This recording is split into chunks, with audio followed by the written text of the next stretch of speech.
আসসালামু আলাইকুম। আন্তর্জাতিক সর্বশেষ আপডেট সংবাদে আপনাকে স্বাগতম। শুরুতেই জানিয়ে দেব সংবাদ শিরোনাম। দক্ষিণ কোরিয়ার প্রেসিডেন্টের পদত্যাগ দাবি। জানিয়ে দেব সিরিয়ার বিদ্রোহীদের দখলে আরও 4 শহর বিপাকে পড়ছে আসাদ সরকার। এদিকে ঢাকায় আসছেন ভারতের পররাষ্ট্র সচিব। এরপরে জানিয়ে দেব ভারতের আরও এক অঞ্চলে বাংলাদেশিদের হোটেল ভাড়া বন্ধ ঘোষণা। সর্বশেষ জানিয়ে দেব গণহত্যায় ইসরায়েলকে বর্ণবাদী রাষ্ট্র ঘোষণা করছে অক্সফোর্ড ইউনিয়ন। এতক্ষণ শুনছিলেন সংবাদ শিরোনাম, এবারে বিস্তারিত। এবার দক্ষিণ কোরিয়ার প্রেসিডেন্টের পদত্যাগ দাবি। ক্ষণস্থায়ী সামরিক আইন জারির কারণে পদত্যাগের দাবির মুখে পড়েছেন দক্ষিণ কোরিয়ার প্রেসিডেন্ট ইউন সুক ইয়ল।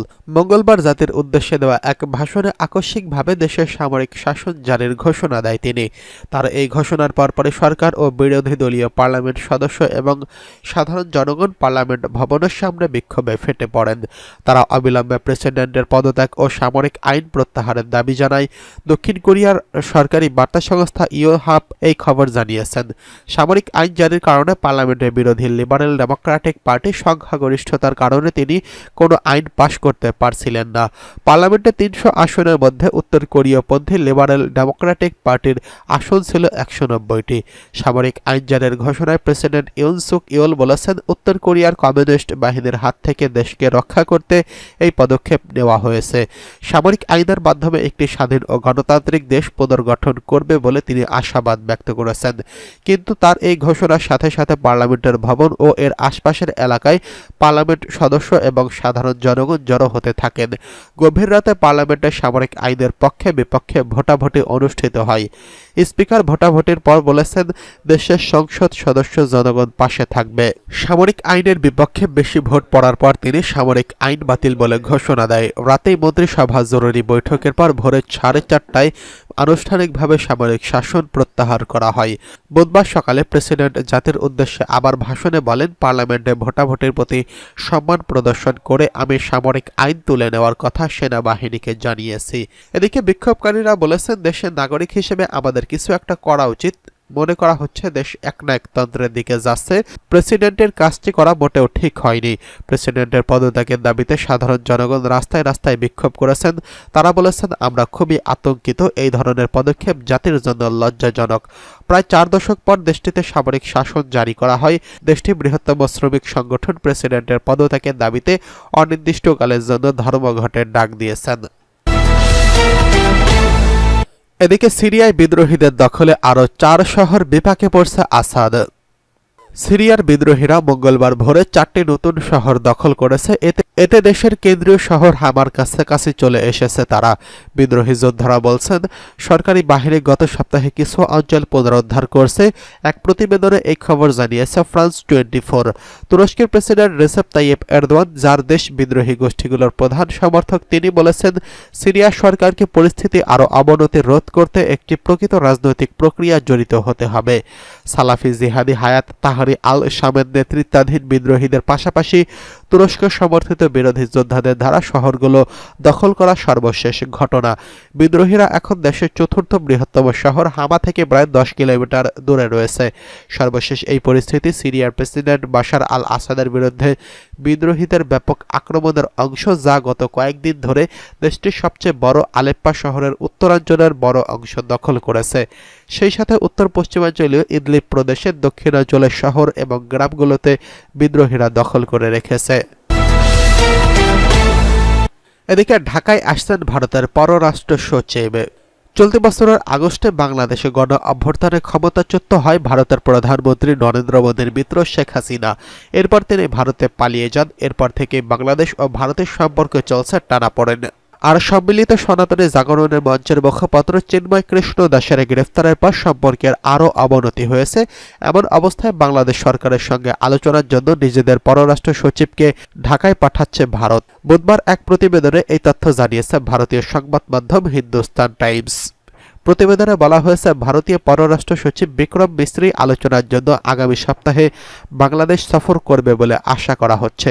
গত আগস্টে নোবেলজয়ী ডক্টর মোহাম্মদ ইউনূসের অন্তর্বর্তীকালীন সরকার ক্ষমতায় আসার পর সিনিয়র কোনো ভারতীয় কর্মকর্তার এটি প্রথম ঢাকার সফর হতে চলেছে বলে বিষয়টি সম্পর্কে অবগত আছেন ব্যক্তিরা।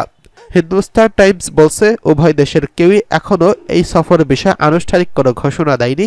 তবে বিক্রম মিস্ত্রি সম্ভবত আগামী 10 ডিসেম্বর পররাষ্ট্র দপ্তরের বার্ষিক আলোচনার জন্য বাংলাদেশে আসবেন। উভয় দেশের রাজধানীতে তথা ঢাকা ও দিল্লিতে বিক্রমের সফরের প্রস্তুতির বিষয়ে অবগত ব্যক্তিরা নাম প্রকাশ না করার শর্ত জানিয়েছেন। ভারতীয় এই সংবাদ মাধ্যমটি বলছে, ভারতীয় পররাষ্ট্র সচিব বিক্রম মিস্ত্রি এই সফরটি এমন এক সময় হতে চলেছে যখন বাংলাদেশ ও ভারতের মধ্যকার সম্পর্ক অভূতপূর্ব উত্তেজনা দেখা দিয়েছে। হিন্দু সংখ্যালঘুদের উপর কথিত নিপীড়ন ও রাষ্ট্রদ্রোহের অভিযোগে অভিযুক্ত চিন্ময় কৃষ্ণ দাসকে গ্রেফতারের অভিযোগে বাংলাদেশ সীমান্তবর্তী কয়েকটি ভারতীয় রাজ্যে বিক্ষোভ হচ্ছে।